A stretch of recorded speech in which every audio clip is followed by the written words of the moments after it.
Hello, everyone.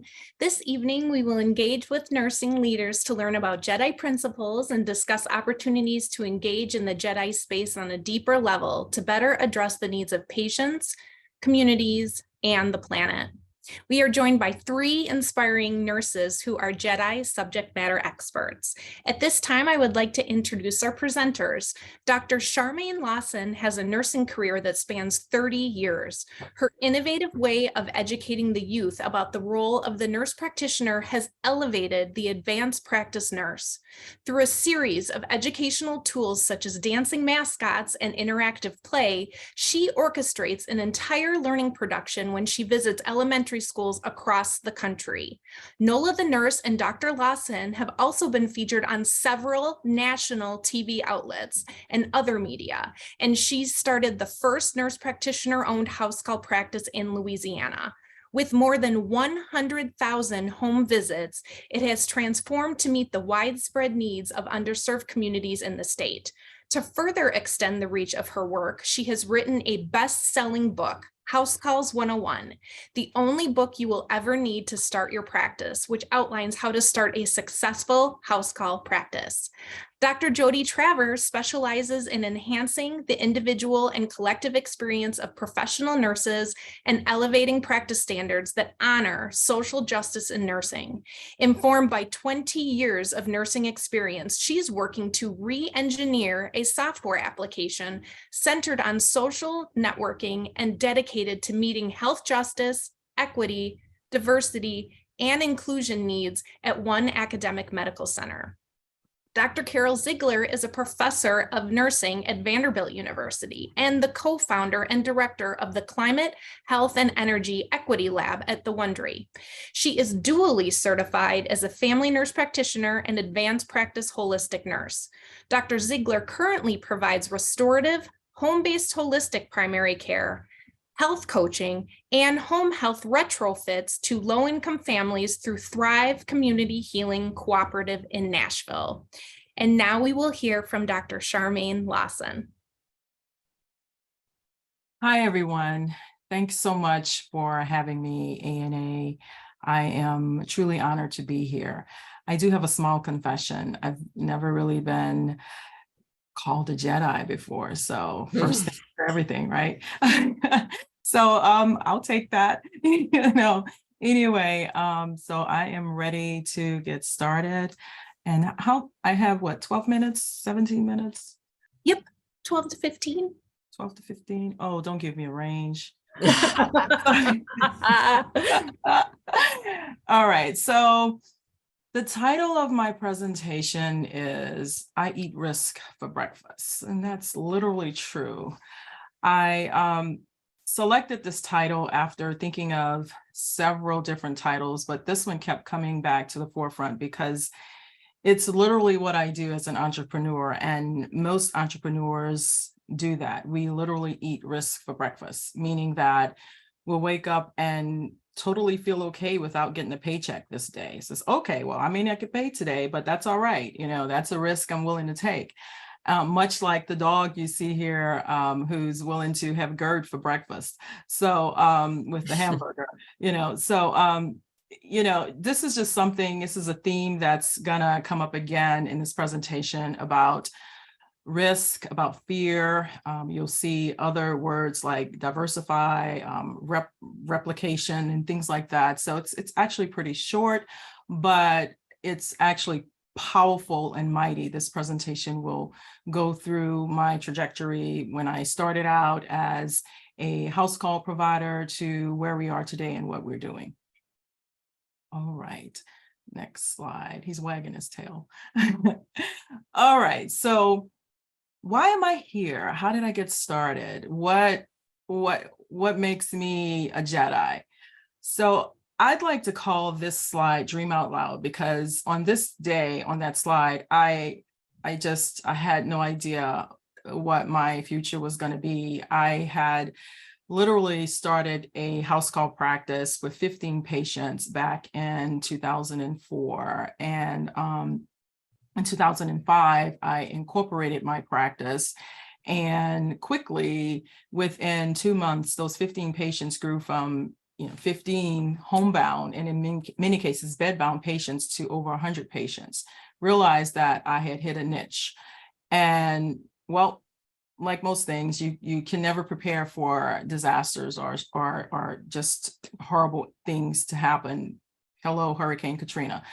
And instead of me just sitting around and saying, well, I'm just gonna, just let everything fold and not get involved with my practice anymore, I decided to lean in to the tragedy. And that's what entrepreneurs do. We eat risk for breakfast, and we lean in whenever we face any sort of tragedy or anything that is, or what others would call an adverse event. We look at the silver lining and often we'll make lemonade from that lemon. And truly, Katrina was an enormous lemon.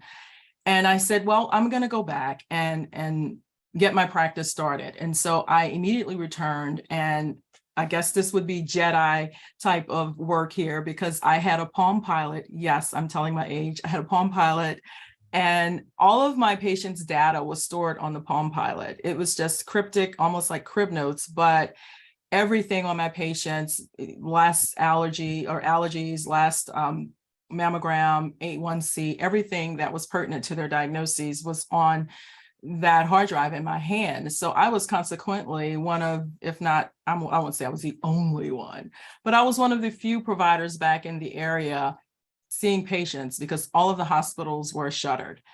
And I got back to the area. Katrina was in August of 05. I got back in October of 05. And so from October to December, my practice grew. When I first got back in October, I had maybe about 40 patients who had returned and were looking for the medications. Well, that 40 grew to over 500 in 3 months.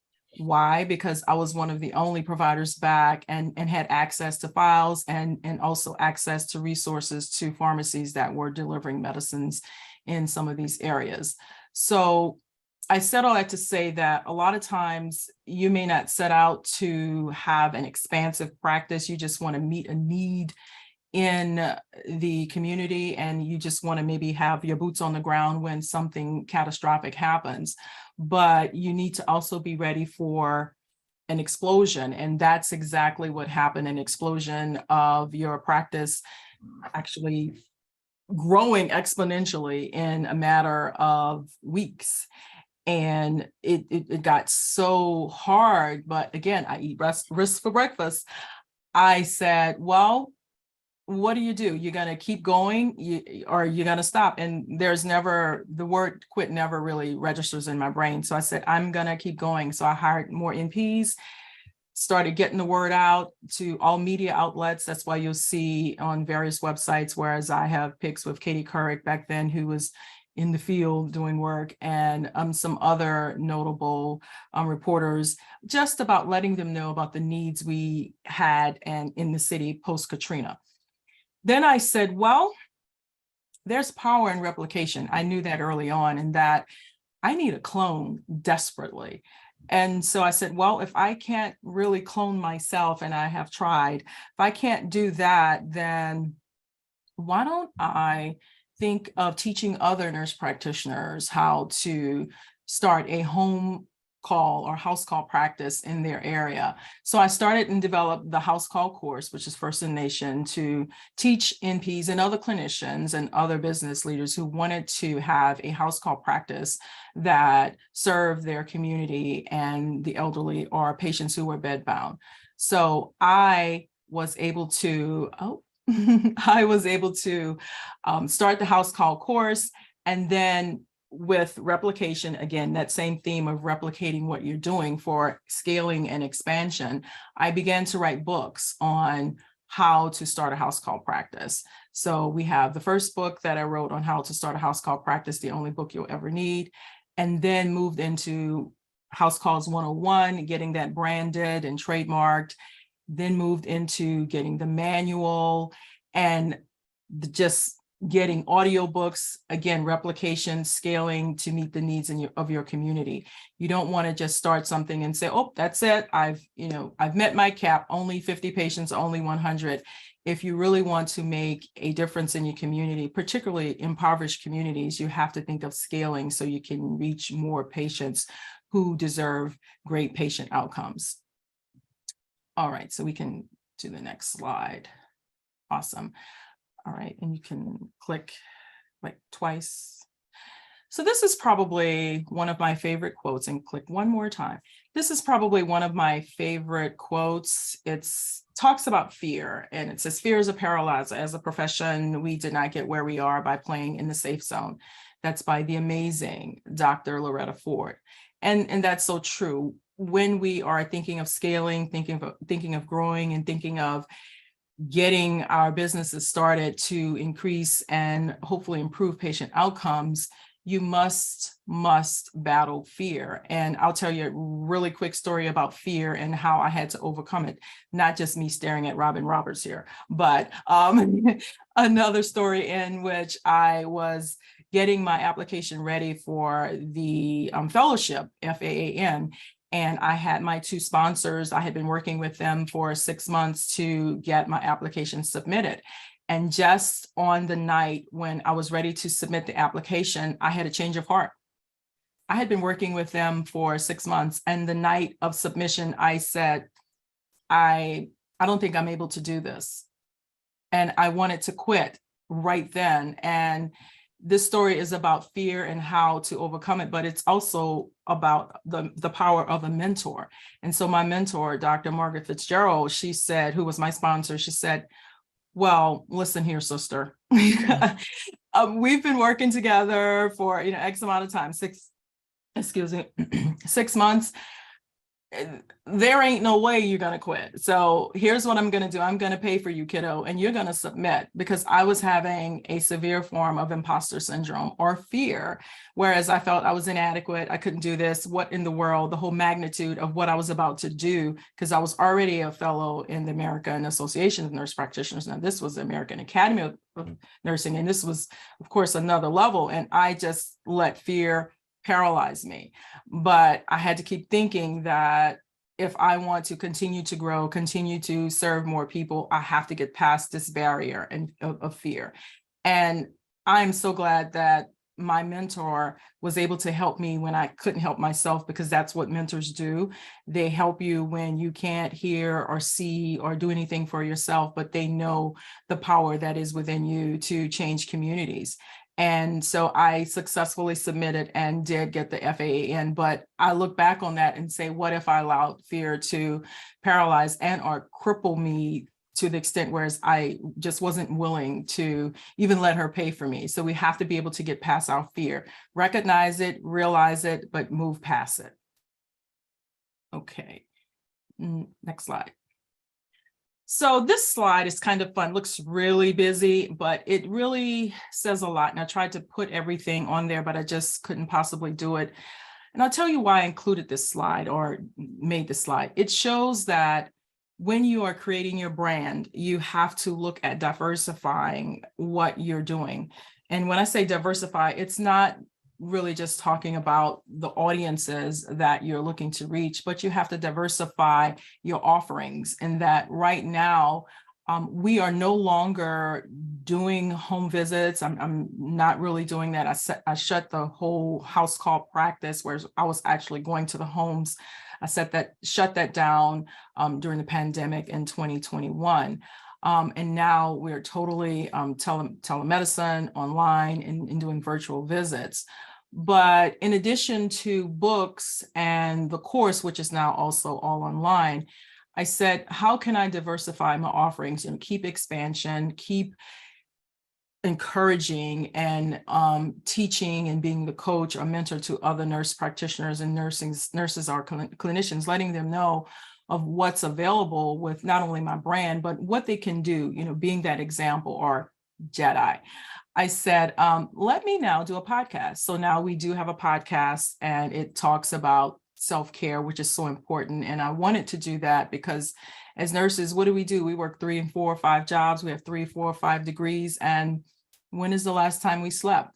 And so I really wanted to bring to the forefront, which is in my network or in my vein here, because now I'm a psych NP, of the importance of sleep and self-care. And so I developed the podcast and it's now out, and I talk specifically about sleep, and really it's just me reading beautiful sleep stories and doing meditation mantras specifically for healthcare providers because we're so overworked and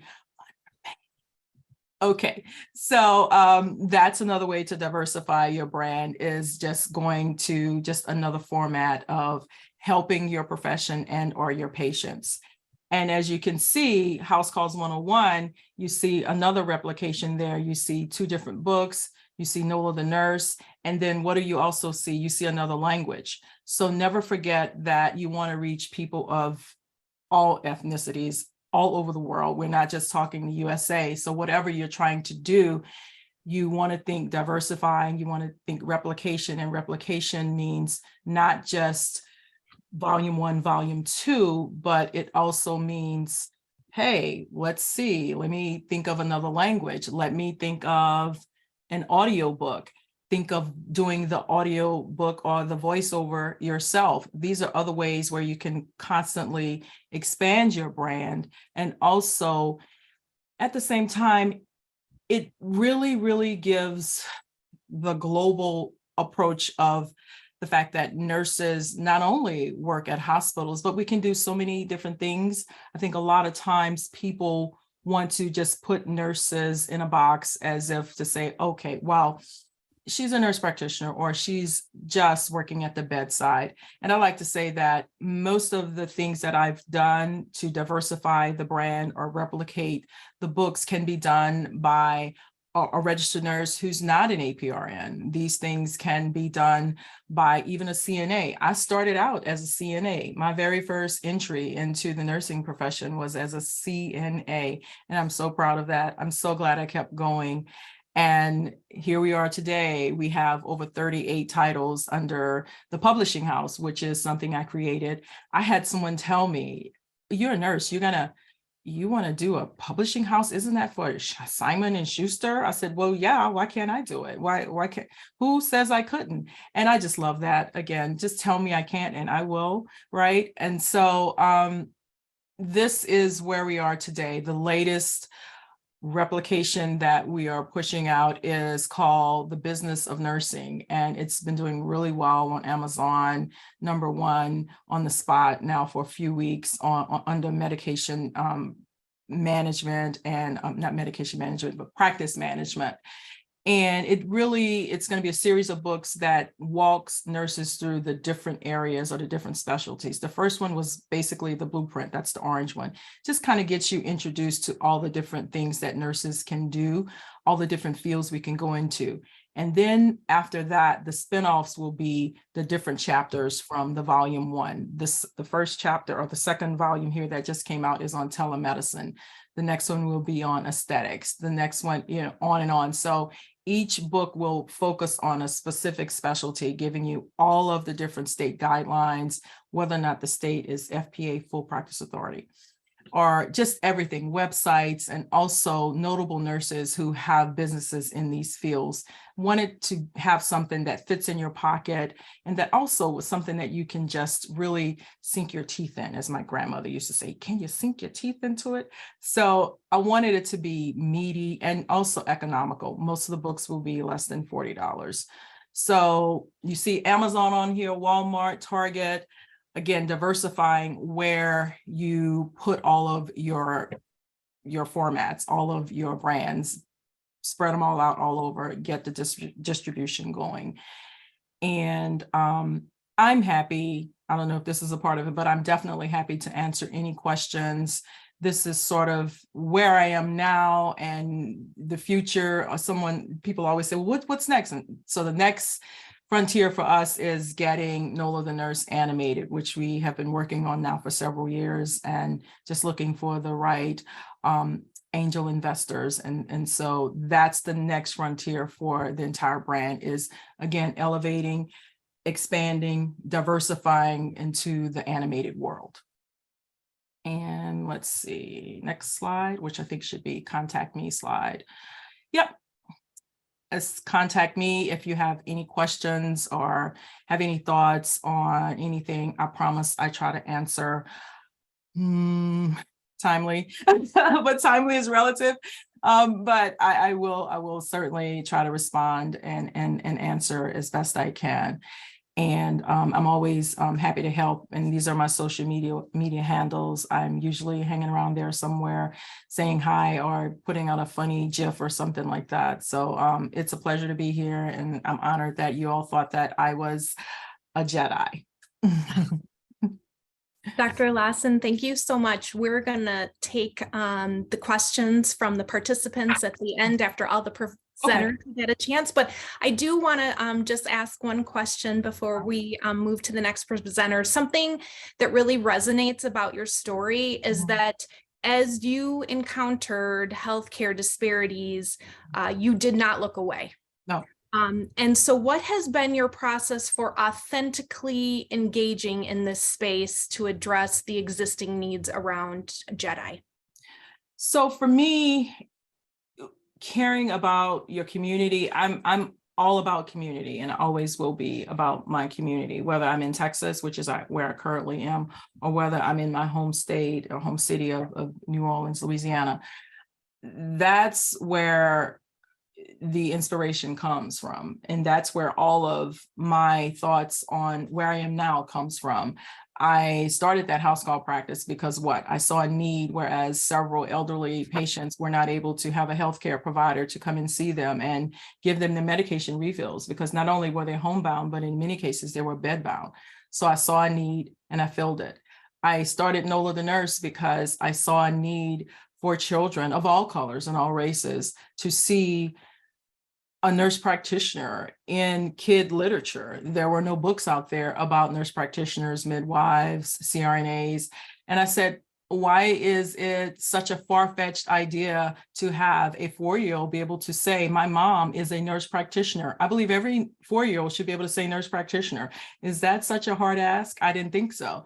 So I said, well, let me find books. And when I went to look for books, not only that had the terminology of APRNs, but had the multi-ethnic look or appeal there to make it a global brand, I just didn't see that either. So I said, well, I need to sprinkle a little seasoning on these characters, and and I need to actually have NOLA travel to different countries and have recipes from each country, and also learn to dress up the dolls, and also we touch on a little bit about the role of a nurse practitioner. It's not a deep dive into nurse practitioners or midwives because we're talking to 4-year-olds, so we don't want to bore them. But the whole idea of the brand was to get the chatter going as far as, oh yeah, nurse practitioner. I think I've heard of that before, because the idea even of the shows that we give with the mascot is to get the kids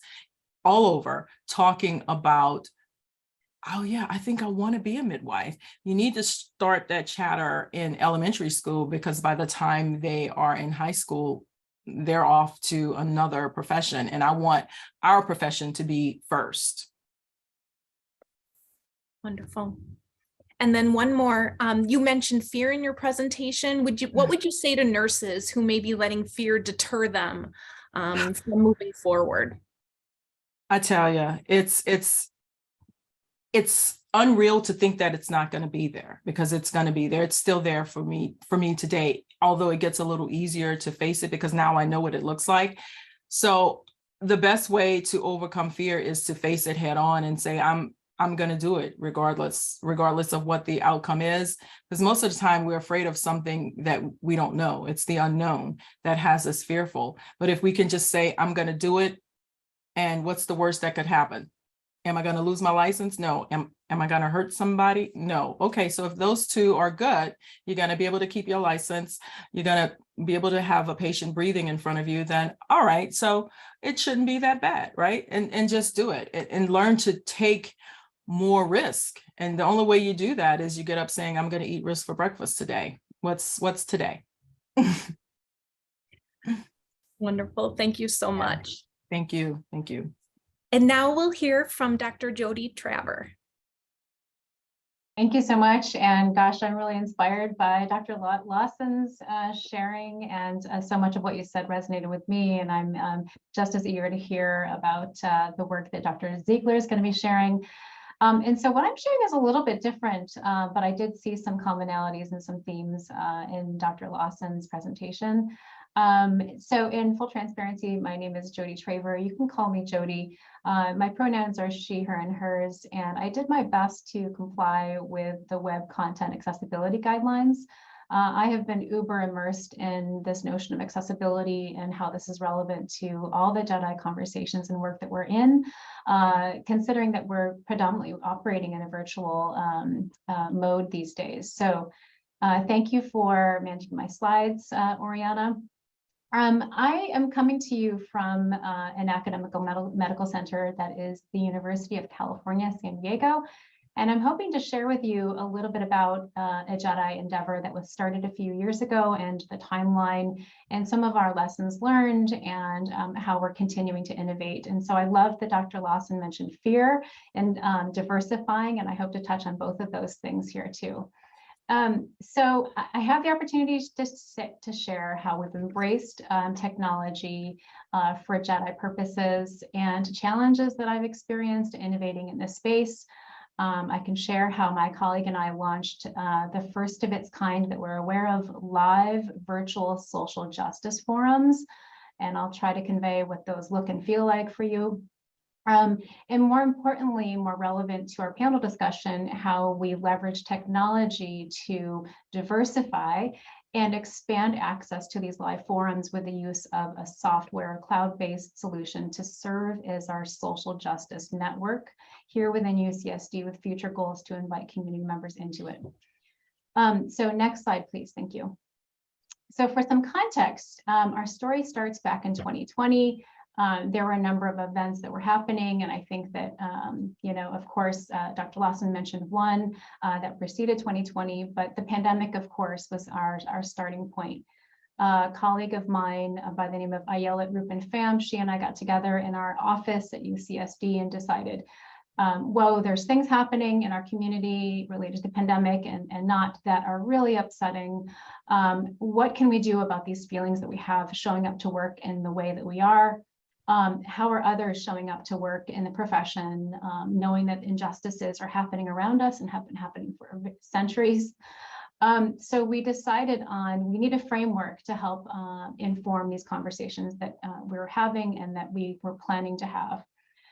We thought an open forum might be just the solution to help reveal and uncover some of these things, inequities that we were noticing, and talk about how what to do with these inequities.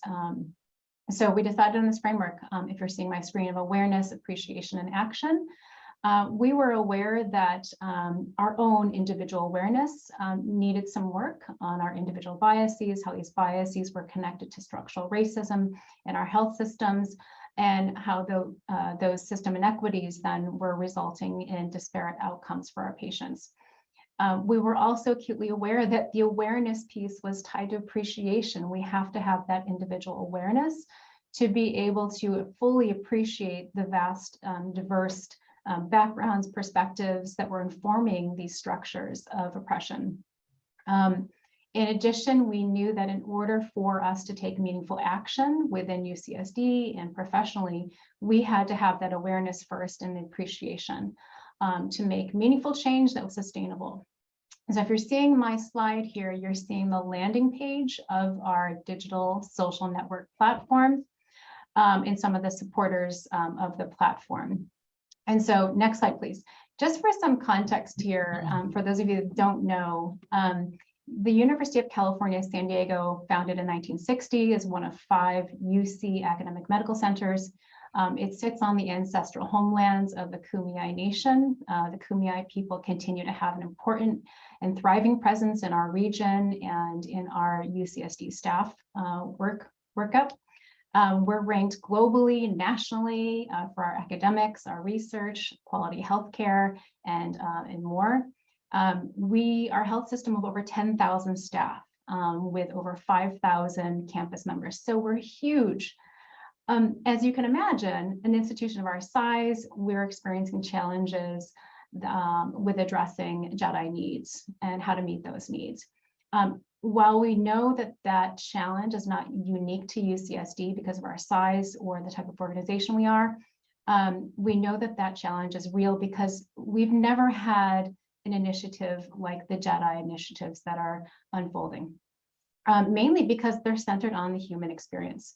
So if you're seeing my timeline side, the first catalyzing event was the pandemic. We were noticing that disparities within our community echoed within our campus and our health system. And so we started with this live forum that was hosted on Zoom, and come to find out, people really welcomed the space to have dialogue and talk about EDI initiatives. What does that mean? What does that mean for us coming from our different backgrounds? And we got comfortable getting uncomfortable, having these conversations that were not normal. We weren't historically welcoming these types of conversations in the workplace. And so that first forum in 2020 turned into several forums. Since then, we've had a number of them. And in 2021, we took a deep dive into the data because we wanted things to be data-driven with these forums. So we looked at demographics, we looked at health outcomes, we looked at does our staff makeup represent that of our community? Why was that important? And what we learned was there were disparities everywhere. And so that was also a catalyzing event because in addition to the data, we had staff that were coming to work and coming to the forums, sharing that their experience was very different from others in the institution. And that lived personal and professional experience really was what propelled us to take the next step, as Dr. Lawson said, to diversify and think about who are we excluding with these live forums? How can we increase our visibility with these conversations? How can we normalize this across the system? And how can we increase representation? So that became the idea for a digital platform. We looked around, we did our research, what were the existing structures that we could use, and there was nothing. There were stagnant archives, if you will, of information on intranets. There were social media sites, but without a social justice focus.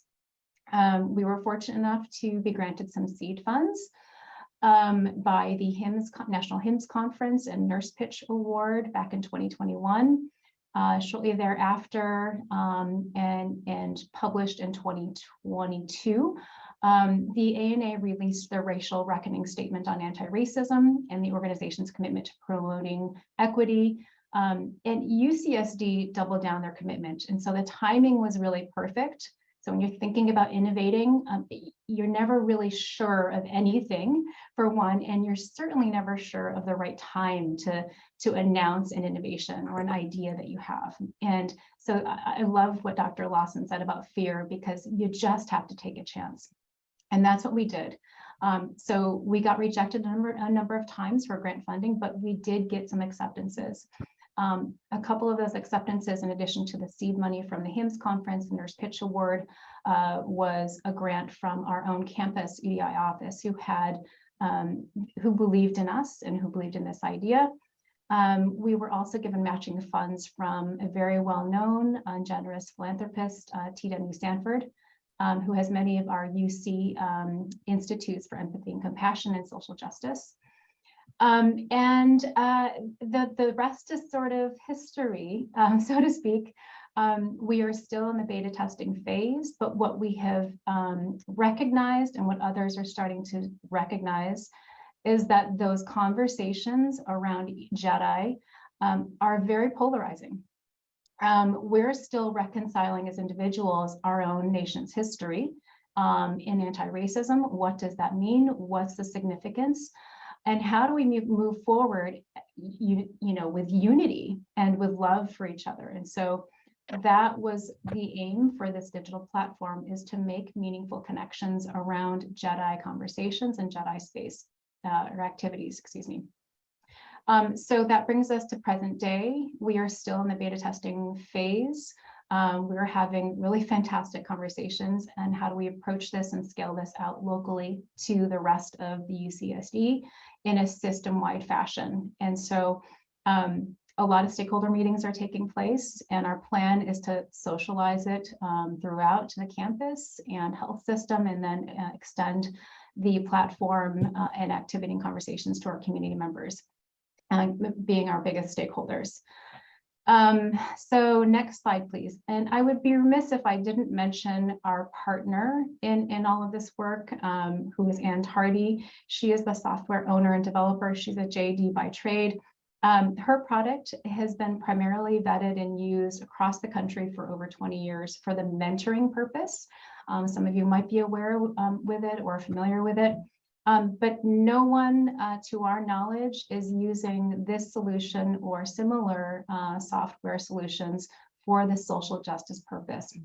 I mention that because historically, when you think about the dynamic change of events that happened during the Black Lives Matter resurgence and how instrumental social media was in propelling that movement forward and garnering the attention of people.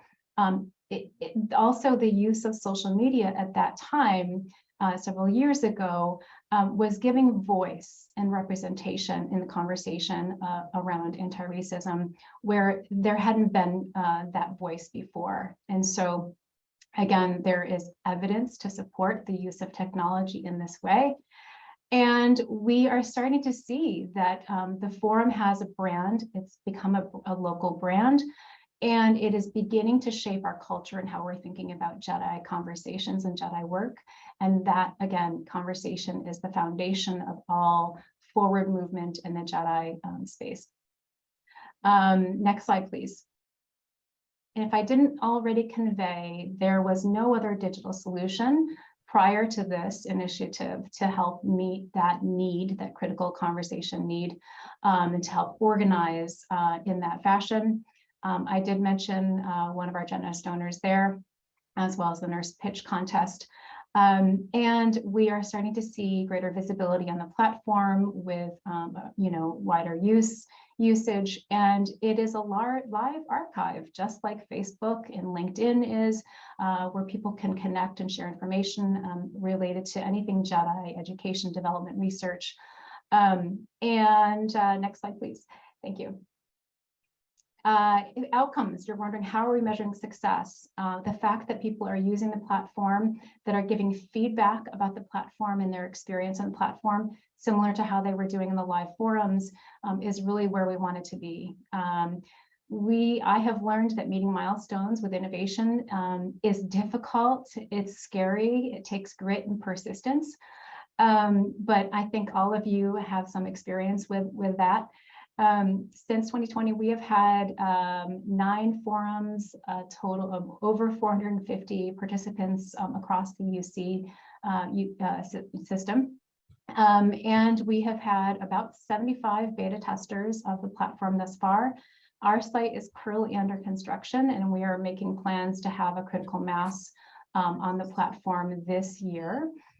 And progress continues. And again, if anyone is interested, I would, my call to action to all of you would be, if you think that conversations need a space and time and dedicated resources, to consider, if not mentorly, some other cloud-based solution to help you connect people in a meaningful way and in meaningful conversation and activities in the Jedi realm. And on next slide, please. I think I have I had a reflection, and I am going to read it to you. I apologize, I did not include this ahead of time. But in closing, I would just share that as nurses, we need to unlearn much of what we thought we knew about racism and get comfortable being uncomfortable about our profession, about our way of being. And there's a need to see nursing through a new lens and be open to what we might see versus stating that racism does not exist. And that was an anonymous quote taken directly from the National Commission to Address Racism in Nursing from 2021. So I hope I'm within time. Thank you. Thank you so much, Dr. Traver, for your presentation. Just a follow-up question. As this model is truly innovative in that you stated there were no other solutions using technology to address Jedi needs, what strategies did you employ to increase the adoption of the social justice forum? Great question. That is an evolving endeavor. It takes constant focus. Many of us are doing Jedi work in addition to our daily jobs because we're passionate about it, because of our own lived experiences in this space. And so it's, again, just persistence and setting up, making sure that you are asking stakeholders to be a part of the conversation, and then keep knocking on that door saying, hey, let's talk about this again, this next iteration.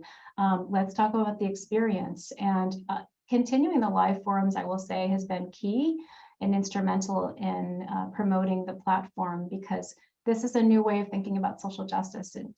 Everything new about social justice and our interpretation of social justice is new and different from person to person. So I guess my short answer would be persistence, and as Dr. Lawson so eloquently said, overcoming that fear of taking a chance or taking a risk. Wonderful. And then also you mentioned that the staff and faculty had an opportunity to connect. So what have been some of the benefits for providing that opportunity for connection for the UCSD staff and faculty? Yeah, I'm so glad you asked that. One of the things that we learned early on that it makes this work and conversation so difficult is there are hierarchical, if you will, and power dynamics at play. And I think you all know what I'm talking about. And so when you are sitting in a breakout group in a social justice forum with a chief, it can be a little daunting, a little intimidating, but we have some meeting norms on the platform and in the virtual space that however you're showing up, we are all equals in this conversation. And that's really where I think we start to begin with progress, kind of breaking down those silos, those hierarchical relationships, and those power dynamics that are contributing to oppression. Thank you so much. At this time, I would like to introduce Dr. Carol Ziegler. Hey, thank you all. I am so happy to be here and have this opportunity to be with all of you today. And I'm also just put together who Dr. Lawson is.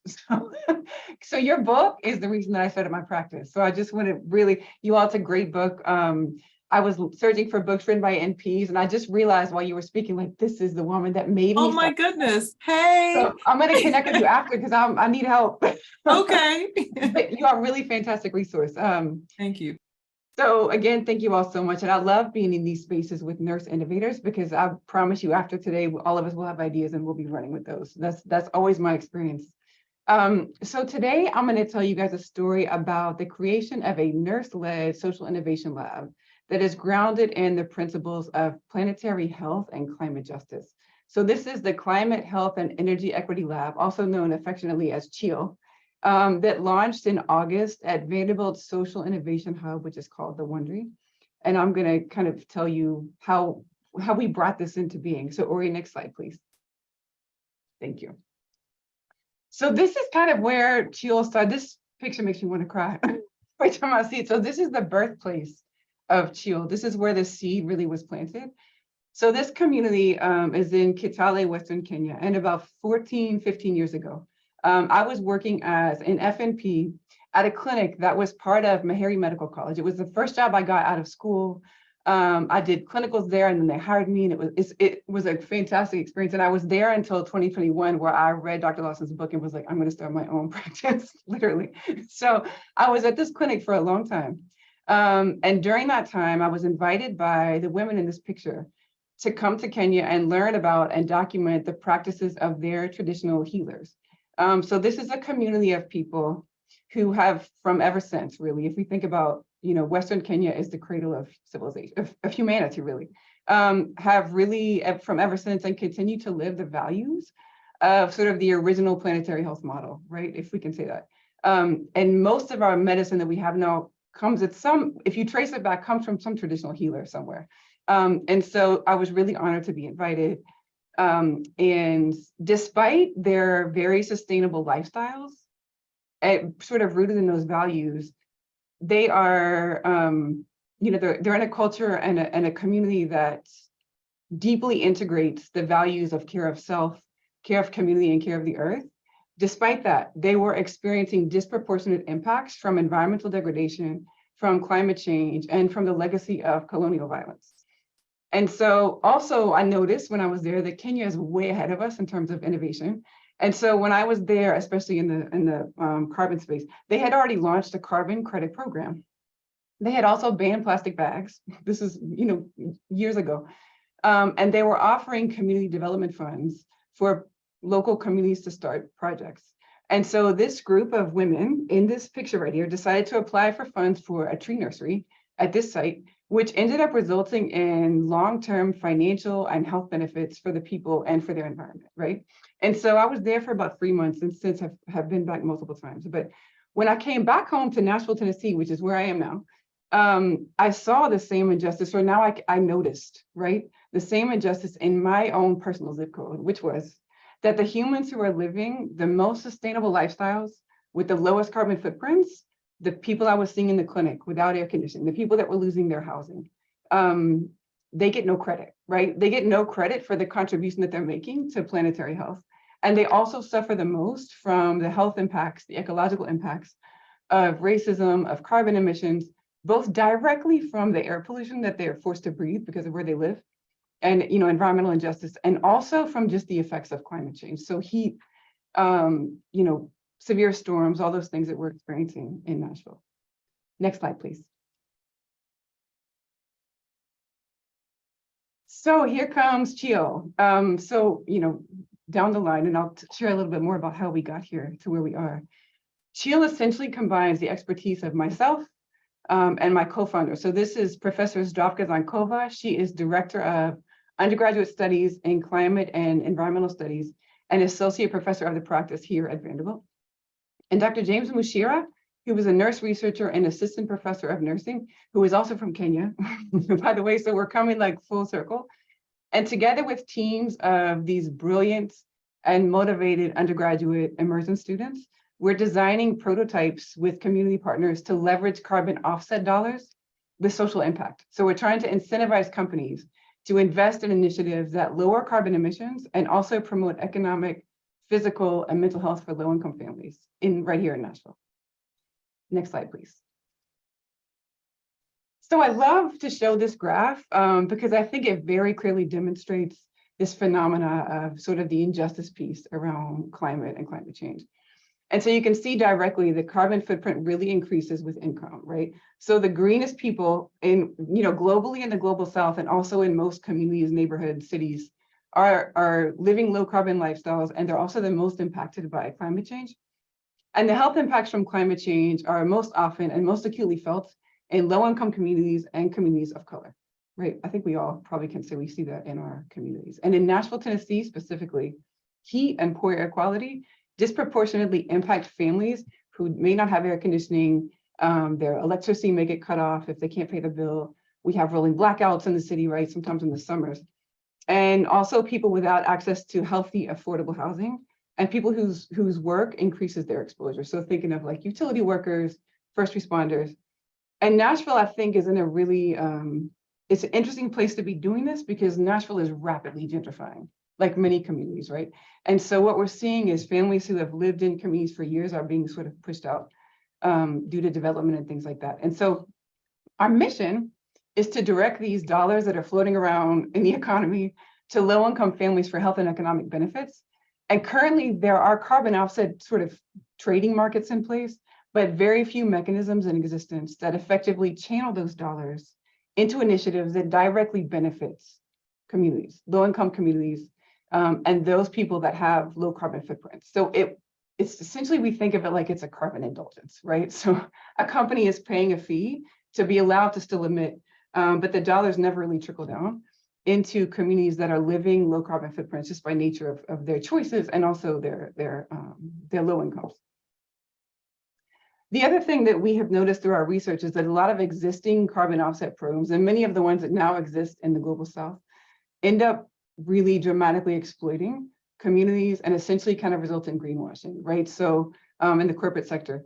So they sort of end up being sort of look goods, but not do goods, and sort of furthering the exploitation of these communities. And so currently there is not a program that we're aware of that combines offsets and social credits so that these funds can directly go into these communities. Next slide, please. So sort of like, I think Dr. Lawson mentioned this as well, that the importance of community. And so I would say that the creation of this lab is not really just the three of us, right? It is the women I showed you in that picture. And then I would say from about 2012, 2013, when I had my son, until COVID hit, I was just sort of organically started hosting these dinners, right? So I would invite, patients I had that were experiencing these impacts, people from a church that I knew, different community partners, and we would just eat together, because eating, I think, breeds innovation. That's what I'll say, right? Especially if you're in New Orleans. So sharing a good meal together, because people, if we're cooking together, we're eating together, even to have hard conversations, if people are doing something with their hands or they're eating, those somehow become easier to have. And so we were having these regular dinners and talking about how can we get these dollars that are floating around to go directly to community members. So there's multiple iterations of this. And then in the summer of 2022, I met with Zdravka and James on my porch, and we thought about this idea, like, let's create some kind of a lab here at Vandy. We didn't have funds, right, to really do it, but we're like, we have this resource, which is these brilliant undergraduates who need credits for something. So we can sort of guide them to do this work. And so we launched it at the Social Innovation Hub at Vanderbilt. We got support from our respective schools. So from Arts and Sciences, School of Nursing supported 2 of us. So that's a pretty big give. And I just want to shout out the nursing school for giving us that support. And then we marketed the opportunity to undergrads. We had a lot of people apply. And then we launched in August with about 20 student participants. Our first phase really focused on sort of didactics, right? So outlining what is the mission of CHILL, what is a carbon offset, because I didn't really know what it was. And so that is Zdravka's area of expertise. So we sort of talked to them about that. We did a lot of case studies. We talked about the mission of CHILL, and then I really bring in the community aspect because of the work I do on the ground, right, with my home-based practice. And so we also spent a lot of time talking about other projects where there were offsets involved, and there were positive and negative spillovers. So what could we do to sort of augment the positives and eliminate the negative spillovers in communities? So the students really dove in deep, and then they also sort of dove into the community and discovered, and this is really key, I think, which businesses might be good targets to approach for funding. So for example, like, what businesses have kind of a bad rap in the city for displacing people? Maybe we could target those first. So not to name names, but there's lots of them here. And so, so they researched that. And then we met with community members to get their input and ended up with 4 focus areas, which were housing, healthcare, transportation, and food, which also, ironically enough, sort of align, if you look at that last slide with the graph, there was also a line with the top 4 ways that people can reduce their footprint. So I thought that was really neat. And also, I believe are very closely aligned with, like, the nurses drawdown and some of the recommendations that Annie has made, which we'll talk about soon. Next slide, please. So I'm going to kind of dive into the housing group because that's where our prototype is coming from. But I wanted to share with you just the work that the students have done, because I think it's pretty remarkable. So the housing group is looking at energy savings. Lost my notes. Energy savings in dollars and kilowatt hours through the weatherization and retrofits of affordable housing units funded through private social carbon offset programs. So that's where we're going to focus. That's kind of the most exciting piece. But the other 3 groups really came up with some amazing initiatives. And so one is the food group is coming up with they're looking at mapping the scope 1, 2, 3 emissions. So that's like emissions directly from, taking CO2 out of the atmosphere, to the emissions that are reduced from having food that's locally sourced versus, transporting it across the country. So they're looking at the emissions of that, the emissions reductions for community gardens. The transportation group is looking at developing a car sharing app for low-income communities. And the healthcare group is looking at the health benefits and emission reductions from home-based primary care. So what are the reductions in emissions if I go to someone's home or an apartment complex and see 20 families versus them coming to a clinic separately? Both in direct emissions, also in reductions in emergency room visits. Next slide, please. So this is our pilot. It is launching right now, the prototype. So we partnered with a local nonprofit that is renting units at below HUD rates. They didn't even realize they were renting at below HUD rates. So again, when I say Nashville's in this crisis, when I go see patients, and this has been the case since about 2010, most people's number one issue is, you want to talk about blood pressure. They're like, hey, I'm about to get evicted, right? And so we have to focus on that. And so really in Nashville, housing is a huge, huge issue. So the fact that this church is renting units at below those rates is they're providing a huge service to the community. This is also a historical Black church and a rapidly gentrifying community that is the church. I don't know if you've heard the story of Nashville, the Black community in Nashville being split by I-440. So there's been a movie made about it. Westwood Baptist Church is right there. Like you can see all the highways sort of crisscrossing through it. It also was really central to Nashville's civil rights movement. And we have a long-standing sort of collaborative relationship. So when I was hosting those dinners I told you about, one of the church elders, Mrs. Freeman, she was at every single one. She came to every dinner, cooked, sometimes not, but she came to all the dinners. And so she's really been key in this entire concept and bringing it forward. And most exciting is this church, and specifically this one elder, are kind of leading a movement in Nashville to sort of pilot global basic income. So we're looking at ways to potentially link carbon offsets based on footprint to GBI. So hopefully in a couple of months or years, I'll have a prototype of that. But the students for this project are tracking energy costs in dollars and kilowatt hours before and after we do these energy efficient upgrades. And there are a lot of studies that have shown that if you provide energy upgrades in people's homes, it brings all sorts of health benefits. So even, reductions in arthritis symptoms, people sleep better, it's less drafty, but the biggest benefit is the cash in hand. So when your energy bill goes down, you have cash in hand, now you can buy your medicines, you can go see your provider. So that's sort of what we're tracking. We also are gonna look at monitoring indoor and outdoor air quality before and after the upgrades. We are targeting businesses that need some social capital to pay for this. And then hopefully out of this, we will create this sort of social carbon credit prototype that then can be used across the country to fund initiatives like this. And I just want to sort of double click on the justice piece because in Nashville, low-income families are really disproportionately burdened by the poor access to healthy, affordable, and energy efficient housing and energy poverty. So our utility rates are high, like in the country. We have some of the highest utility rates, so people are really stressed. And then those stressors, we all know as nurses, contribute to the disparities that we see. And so within a zip code, there may be a 10, 15-year difference in life expectancy, right? And so we're trying to find ways to sort of address all these things at once. So next slide, please. I think this is my last one. And so I have a call to action. First is to please wish us success. This has been a really sort of a heavy lift, and there's been a lot of barriers in place, but we've sort of gotten through all of them. Also, please get in touch with me. I did not put my contact info up there, but Olivia, you can put it in the chat. Email, phone. If any of you are interested in starting something like this, I'm happy to talk to you about the sort of lessons that we learned. Also, really encourage all of you on the call to advocate whenever you're able for our sector to reach net zero emissions. So healthcare is one of the biggest contributors to climate change and carbon emissions in the country. And the way that impacts our patients, especially our low-income patients, communities of color, if we're going to talk about equity and justice, we really have to focus on that. Connect, and Healthcare Without Harm is a great organization that does a lot of work in that space. Number two, as nurses, we have got to get at the conversation tables where this stuff is taking place, right? So connect with your local sustainability offices, your planning offices. Usually those are out of the mayor's office or the health department.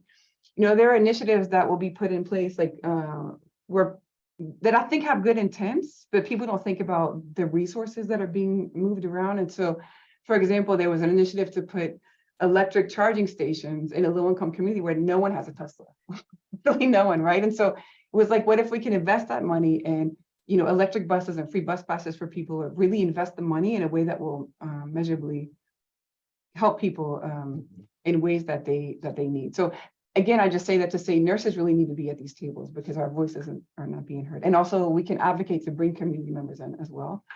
The Alliance of Nurses for Healthy Environments, which I think someone might have put in the chat, is a great organization where a lot of us working in the space sort of got our start. And so that's a great place to look. They have a policy research, education and practice group, and a separate sort of climate change group. So if you're interested in anything environmental health related, they do a lot of advocacy work, have sort of like pre-baked letters to write to your lawmakers. So really great resource.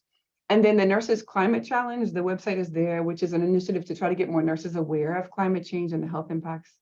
ANA, we have a planetary and global health group and a page at the website. So maybe Olivia, you can drop that in the chat as well.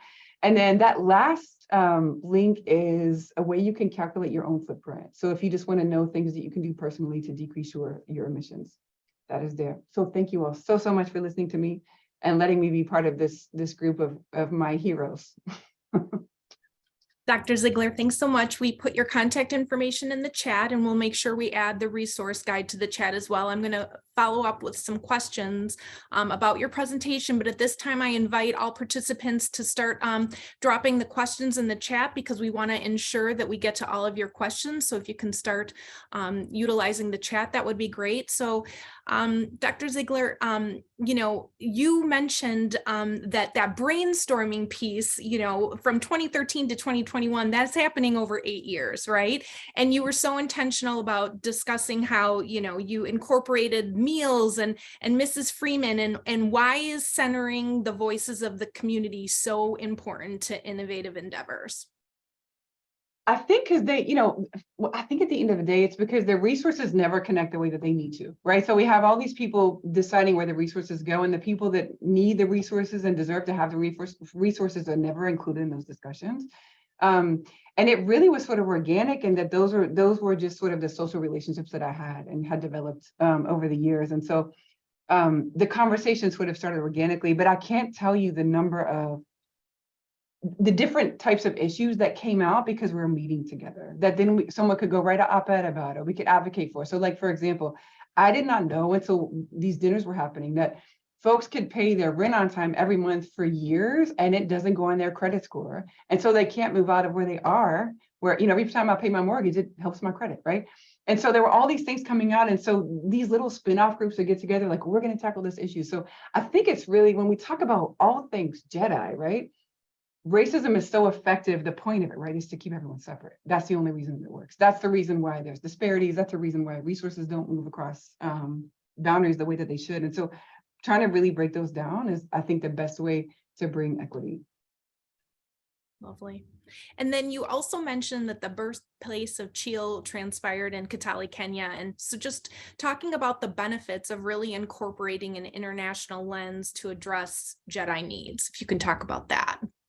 Yeah, well, I think, you know, from my experience, you know, every time I've been there, it seems like in equity, diversity, inclusion, and environmental work, they're just way ahead of us. I mean, the fact that they ban plastic bags, I think we too often, we look to like help. And what I didn't share is, when I went there, the first thing they asked is, they said, oh, you should come and start a clinic here. And I was like, that's a terrible idea. I was meeting people who were centenarians in unbelievable health. And I was like, if anyone who looks like me comes to open a clinic, you all should run, like run the other way. So I think we just are not humble enough to look and say, I mean, we think about even planetary health as a concept, like this is second nature to them. This is not, you know, they could have, you know, decades ago sprayed for mosquitoes, and the community was like, no, it's bad for the environment. Like we're gonna manage this ourselves. So I think there's so much wisdom that we miss. And at the stage we are with regards to like the situation on the planet, we have got to break those down, because people have the knowledge and they're not getting credit for it, or it's being sort of repackaged and sold back to them. And we need to elevate that leadership, because I think that's really the best way for humanity to make it where we are right now. Thank you. And again, too, for anyone that has questions, if you can please put them in the chat. But another question to pose to all the presenters: what are some of the potential long-term consequences of ignoring or failing to recognize the needs around Jedi?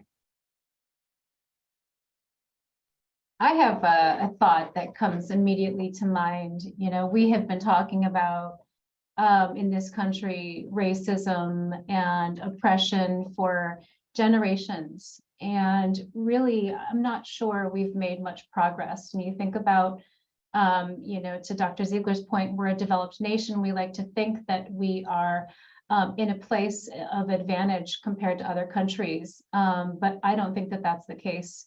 And I think experts other than me are starting to agree that we're not listening, and we're not really listening with the same intensity as we're telling people we're on our EDI journey, we're creating strategy, we're getting there. But there's evidence to support otherwise, that we really have a lot of work to do. That's just my initial thought.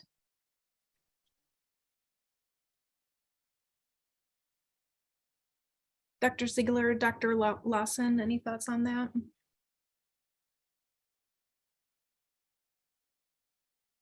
About long-term consequences of potentially failing to recognize these needs? I think long-term in the community, you lose credibility, especially given Dr. Ziegler's story with her having the relationships already set up in the community. If you fail to continue to address the concerns, then you lose credibility in the community with all the organizations that are involved. So not only should you address the concerns, but they need to be done consistently. So there needs, I don't know, are you still doing the dinners? Are they still coming over? But I think that's a great way to get community engagement, and having dinners and meeting around food is critical, because it's particularly in the Black community, we really see that as a social environment, and who doesn't like to chat over a bowl of gumbo?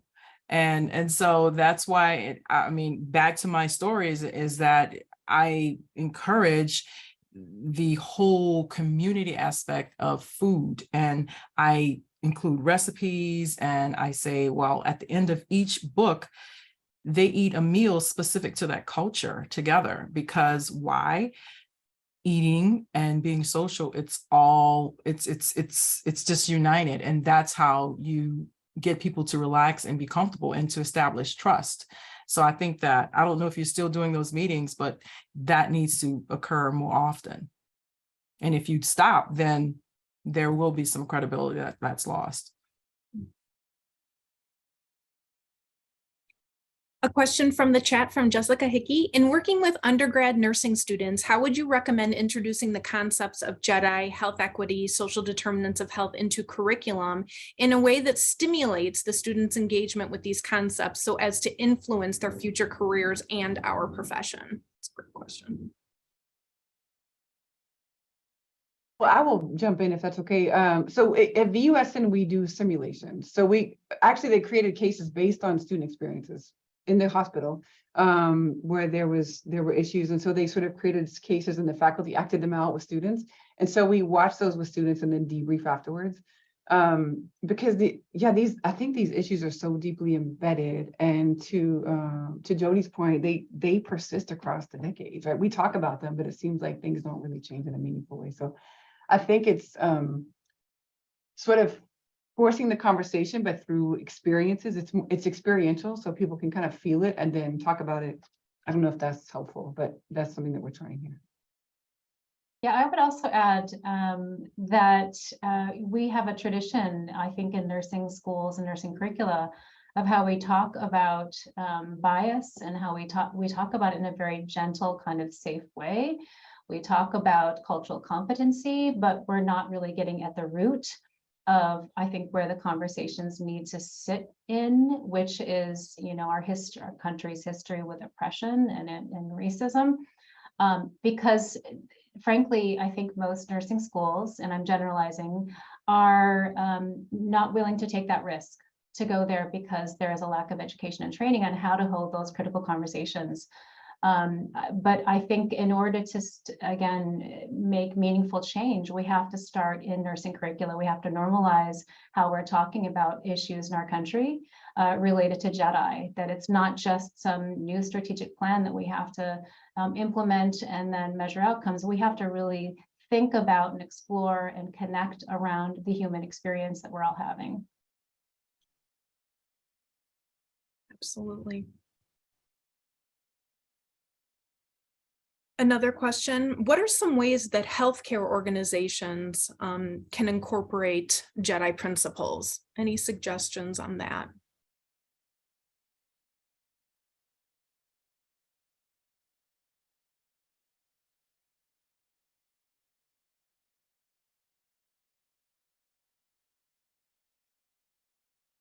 And maybe not specifically healthcare organizations, but also academic centers. It can be, a wider range than just organizations, but any tips or strategies that you've seen, maybe exemplars that you would want to make sure the participants tonight are aware of?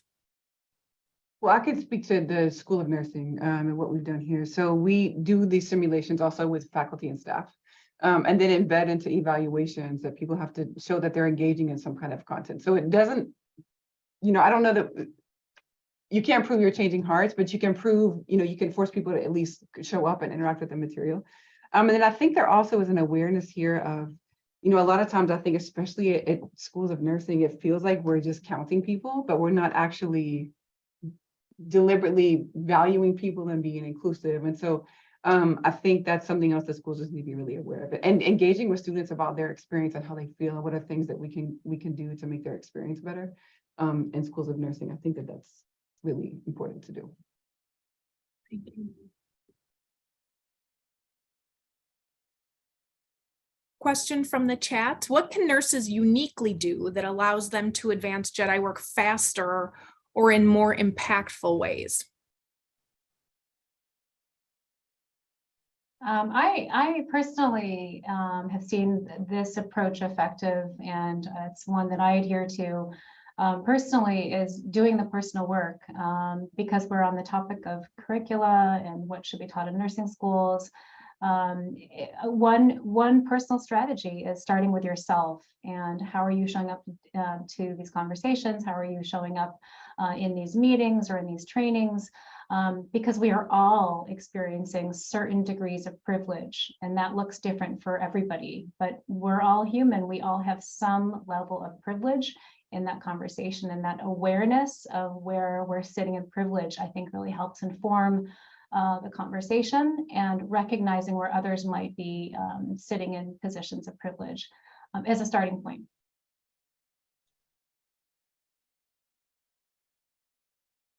Thank you for sharing that. Caroline included in the chat, Jedi principles are now part of the 2023 magnet standards and always a part of our code of ethics. So just wanted to share that as well. A question across for the presenters, what keeps you up at night, and then what gives you hope? Kind of the dichotomy there.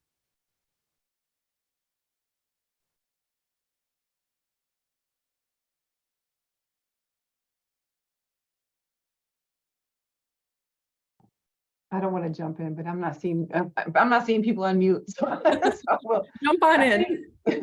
I think the thing that really keeps me up at night is the division I see that seems to be growing. And I also see, and I'm just going to speak real freely. I'm in Nashville, Tennessee, right? And so we had a school shooting a couple of weeks ago. And I just still see this, messages coming out from people, or there's a different reaction when things happen to different people. And so I just think as a country, we're just not aware of, we're just not very self-aware. Not all of us, some of us. And so I think that really keeps me up at night, that these things, Jody mentioned it before, that they seem to persist beyond, we do work, but they still persist. And it gives me hope is these young people are not playing around. And so I see young people showing up, and really, I think the word ally gets thrown around, and it gets thrown around very loosely, but it means sharing risk with someone, right? And so what I see is young people like actually trying to share risk with other folks, and I think that's what's going to have to happen. So I see, I think the youth movement is giving me a lot of hope.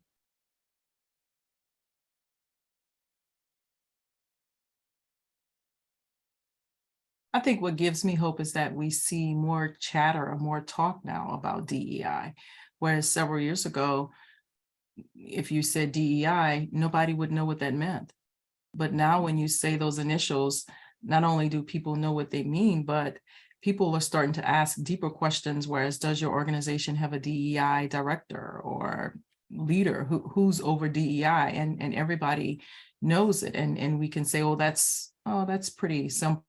But no, it's actually pretty large because, like I said, a few years ago, nobody was talking about this. So now the conversation has started. And for anything to change, you have to at least recognize it, acknowledge it, and start talking about it. So it gives me hope that, I mean, we're not nearly where we need to be, but at least the conversation has started. At least we have people thinking about, wait a minute, was that a little biased? Did I say something biased? Or even as something as simple as asking someone what their pronouns are. Did we do that 10 years ago? So just starting the chatter. I mean, some of you have she, her on next to your name. Were we doing that a few years ago? No. So that gives me hope that things are slowly changing because at least the conversation has started. And that's a good start, getting the chatter going.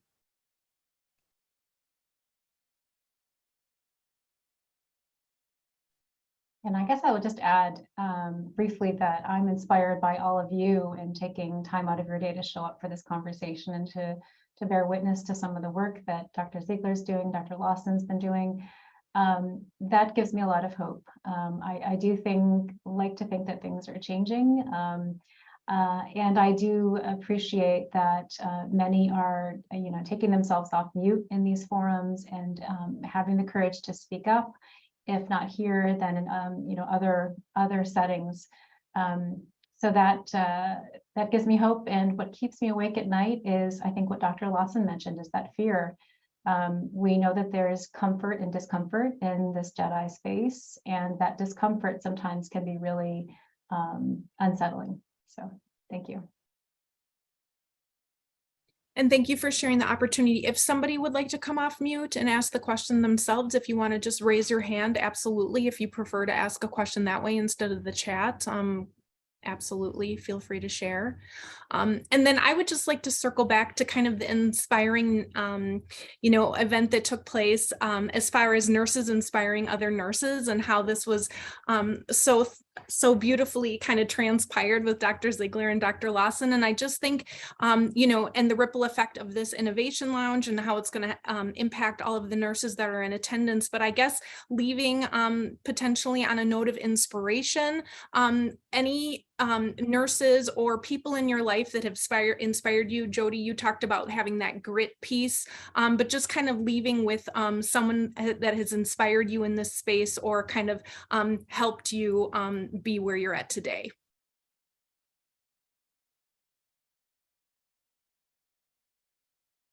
Okay, I'll go first.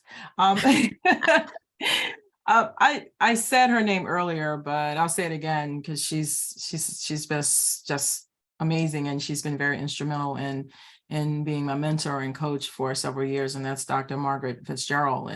And I just thank her for just sort of just taking me under her wing and always being available. And I think that may seem small, but it's actually really big when these people have huge platforms and businesses that they run. But when you text them or call them, they stop and answer your question. So I think as we are leaders and mentoring others, it's often just the little things like being available or just answering or just having some accessibility to the people who maybe just have one question about, wow, how did you get your LLC? Or, what made you decide to scale, or what made you think about outcomes in this particular geographic region? Just whatever. Did you do a market analysis before starting your brand?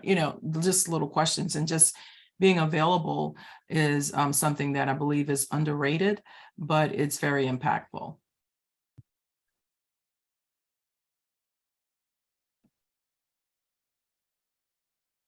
And I would just say that there's too many people to list in this time frame that we have. I have done a lot of self-reflection and learning from others around me who maybe historically haven't had a seat at the table, who I feel it's my mission and my job to make sure that people have the psychological safety to speak up and share their story.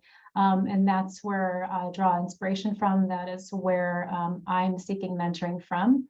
And so, yeah, I mean, that's the tradition I hope to continue here within this institution and in the community, is listening to others.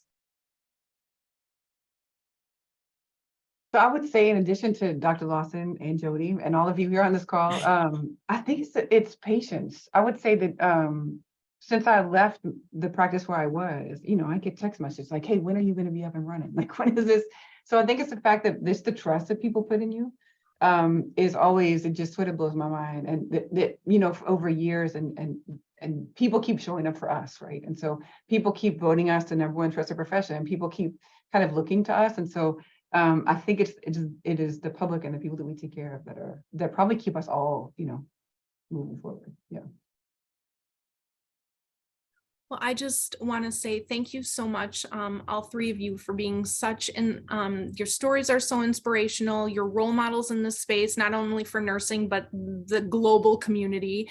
And just want to thank you so much for sharing the time and space with us this evening. It's been incredibly meaningful.